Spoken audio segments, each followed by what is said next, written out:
Hey Internet. So I found something else really awesome about Minecraft's water physics. But first, let me show you around Lake Used to Be a Valley. Um, I just recently made it, so I'm kind of proud of it, so I feel like showing off. Why is there a pig down there? The subway station is no place for pigs. I don't even want your flesh, I just want you out of here. Anyway. So here's Lake Used to Be a Valley.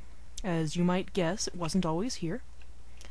This area, the entrance to the subway went in. I glassed it in so that the lake wouldn't flow in. Over there you can see sea level. I may install a waterfall here, but I'm not sure how I feel about obstructing the windows. Looks like there's a place I can do it without obstructing windows, so hey. Here's a nice tree. It's growing where water didn't used to be. So yeah, I'm kind of enjoying the place. Down there you can see some of the structures, but we'll get to there in a second.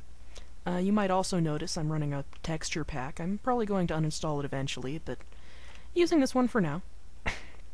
So, welcome to the Shallows of Subtlety. You might notice something slightly wrong with this sign. I'll leave it to you to figure out exactly what it is and why this happens.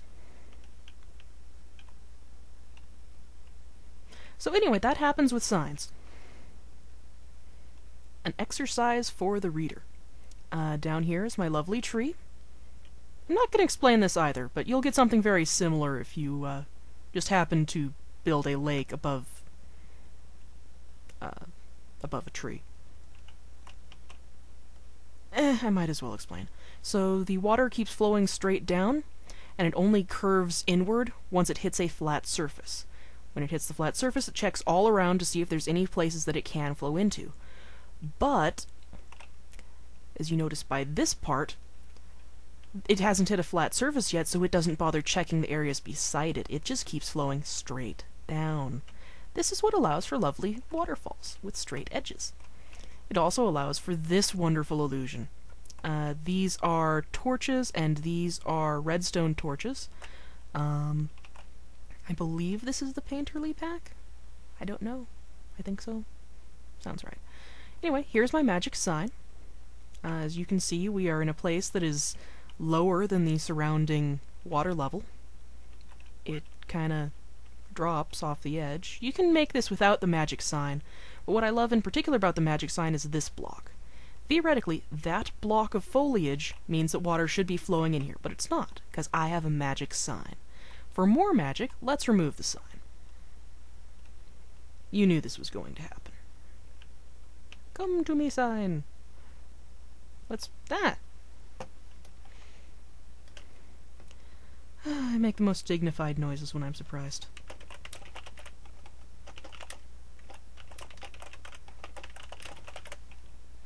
I'm leaving that in there just for some of my friends who don't necessarily watch all of my videos. I hope I can surprise at least one of them with this. If they find it. Keyboard. Okay, I wasn't trying to run in circles, that just happened. Anyway. Magic sign. We are good. So let's go down here and check out the other wonderful thing. Here is an air sign. Let's show you how to construct one free-floating in the water. I'll do it near the tree so we can kind of see what we're doing. Then I'll do it again once there's actually light out here. Okay, so you build a column that is 3 units tall. The 3 units is so that you can dig out the bottom one and have there be empty space around the base of the tower. Next, you put a sign up top. Then you duck into the sign so you can breathe. As you can see, we have the basics of an air tower, but it's really dark and hard to find. So, we place another block here, so we get this nice L shape, and then we dig it out. Now we have 2 blocks. Now let's add a torch. Now we have an emergency air capsule, or air tank, or whatever you want to call them. Blame some of my friends for this design. So this is pretty cool. You can put it free floating anywhere. You can also make them any height you feel like.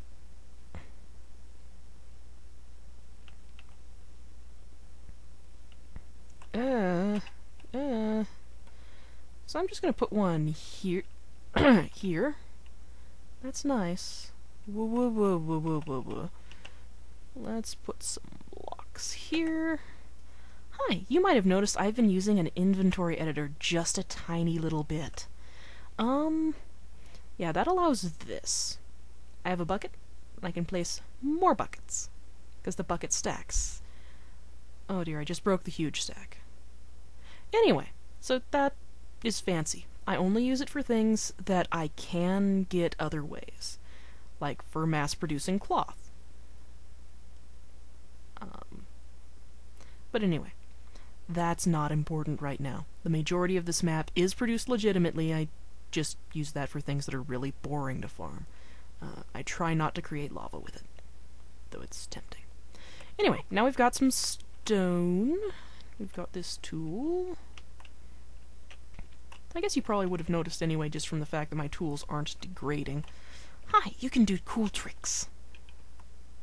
I like building. Resource gathering, meh. So let's dig out this entire column.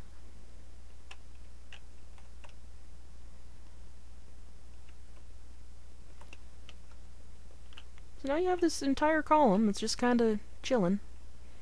It's full of air. Now if you mine out this block that has the sign attached to it, you will lose the sign. The sign will pop right off, so you can't do that. But what you can do is take out every other block. Now you have this nice 2-unit wide thing. If you don't happen to have any signs, you can also make this by just the stone or... well, it doesn't matter what kind of block. But here you can see I've made a little tower out of dirt. Now I'm going to dig out from under it. And here we have this nice air-filled corridor. Yeah, so building underwater air shelters is much easier than you would think. Signs just make it really classy. I suppose this is the most efficient method, but psh, who likes efficiency? Also, you can only place air underneath stuff with this, whereas with the sign method, you can place them, say, kind of in the middle of walls. And you can swim through them. So let's say you have a really tall vertical passageway. You can just put signs along it periodically to provide air bubbles. And I need to do that somewhere.